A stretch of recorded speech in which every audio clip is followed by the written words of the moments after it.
L'intelligence des temps et des circonstances par lesquelles tu passes peut être une clé de ta délivrance. Je connais une histoire dans la Bible, celle d'un peuple qui a été déporté, et une prophétie avait été libérée par le prophète Jérémie. Dans le livre de Jérémie, au chapitre 29, à partir du verset 10. La promesse était claire, le temps avait été fixé. Oui, on peut dire que c'était une prophétie dont le temps avait été fixé, comme on le dit dans le livre d'Habakkuk. Il était clairement dit qu'après 70 ans, il devait être ramené. Mais du temps de Daniel, les problèmes ont persisté. 70 ans se sont écoulés. Après 70 ans, Daniel a commencé à se poser des questions. Oui, il a sondé les Écritures. Il dit dans le livre de Daniel au chapitre 9, à partir du verset 2, qu'il vit par les Écritures, par les livres. Il est allé sonder les prophéties. Et il a découvert que la prophétie avait un temps fixé. Le temps était clairement fixé par Dieu. Donc Dieu avait fait une promesse, mais les faits, ce qu'ils vivaient eux, n'étaient pas conformes aux promesses que Dieu avait faites. Vraiment, je parle à quelqu'un qui est sensible et ma prière ce matin est que tu comprennes ce que je suis en train de te dire. Alors il a attendu et il s'est rendu compte que ce n'était pas clair. La prophétie existe, le temps a été fixé, mais le temps est passé, malgré la prophétie. Le temps est passé, mais la situation n'a pas changé. Alors là, Daniel s'est posé des questions. Il a dit non, je vais prendre une décision. Il n'a pas eu une révélation en tant que telle. Il a décidé quelque chose. Il a dit, je vais prendre une décision. Je vais m'humilier par le jeûne et la prière. Alors il a commencé à prier et jeûner. Et lorsqu'on va dans le livre de Daniel au chapitre 10, le verset 12, la Bible dit que l'ange vient le voir. Et l'ange lui dit, après qu'il ait fait son jeûne de 21 jours, l'ange lui dit, Daniel, depuis le jour où tu as eu à cœur de comprendre et de t'humilier devant ton Dieu, tes paroles ont été entendues. Et c'est à cause de tes paroles que je viens. J'ai envie de te dire une chose. Daniel a remarqué qu'il y avait des problèmes comme tu remarques qu'il y a des problèmes qui persistent dans ta famille, malgré les prophéties, malgré la conviction que tu as. Mais tu te rends compte que les problèmes persistent. Oui, l'ange lui a dit, parce que tu as eu à cœur d'abord de comprendre, oui, l'intelligence des temps et des circonstances, la compréhension des temps et les circonstances par lesquelles tu passes est la clé de ta délivrance. Arrête-toi un moment et pose-toi la question, est-ce que c'est normal? Daniel s'est arrêté pour dire, mais ça fait plus de 70 ans. Il est écrit que ça devrait s'arrêter à 70 ans. Et pourquoi ça persiste?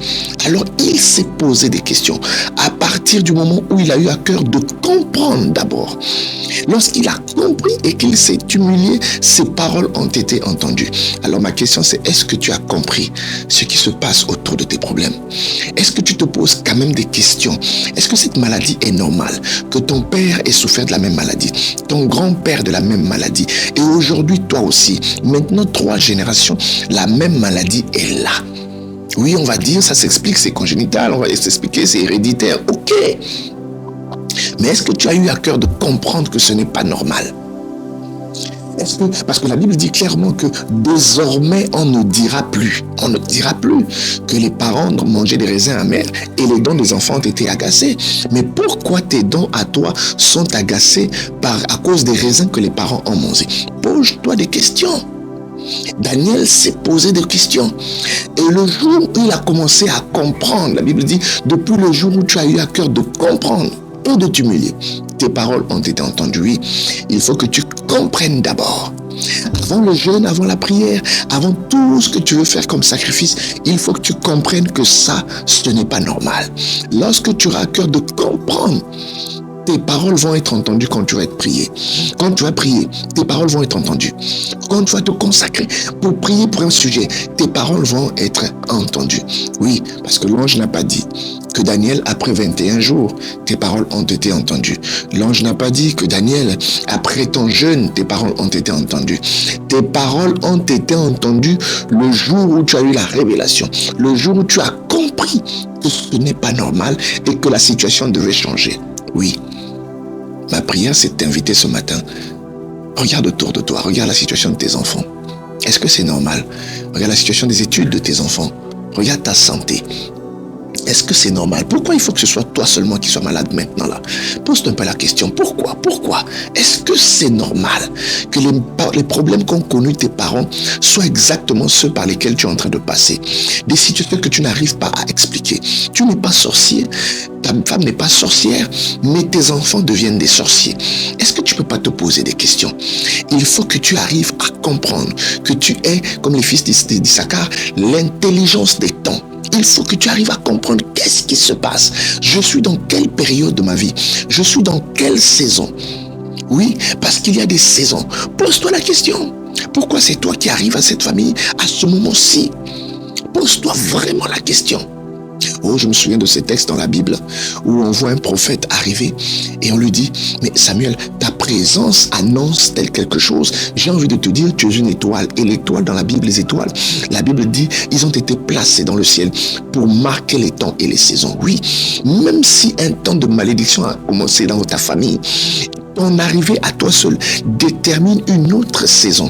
Une saison à partir de laquelle le temps doit changer. Les circonstances doivent changer parce qu'un prophète, parce qu'un serviteur, parce qu'une servante est arrivée dans la famille, est née dans la famille. Je sais qu'il est écrit de façon historique qu'il y a un avant Jésus et un après Jésus. Oui, j'ai envie de dire dans ta famille, il y a un avant toi et un après toi. Parce que tu es arrivé, tu es une étoile qui marque un nouveau temps, une nouvelle saison pour la famille. Mais pour cela, tu as besoin de l'intelligence des temps, la compréhension des temps, te poser les bonnes questions. Est-ce qu'il est normal que moi, un serviteur de Dieu, j'arrive dans une famille, moi, une servante de Dieu, j'arrive dans une famille et que la situation de la famille ne change pas? Je suis venu t'interpeller. Ta présence est un signe dans cette famille. Ta présence, toi qui as la compréhension des temps, des circonstances, toi qui sais que ceci n'est pas normal, comme Daniel, ta présence à toi seul suffit pour que l'histoire de ta famille change. Je te le déclare ce matin au nom de Jésus. Après cet entretien avec toi, tu vas prier et tu vas comprendre ce qui se passe dans ta famille. Que Dieu te donne la capacité, l'intelligence des temps pour marquer les saisons. Sois béni ce matin au nom de Jésus-Christ. Amen.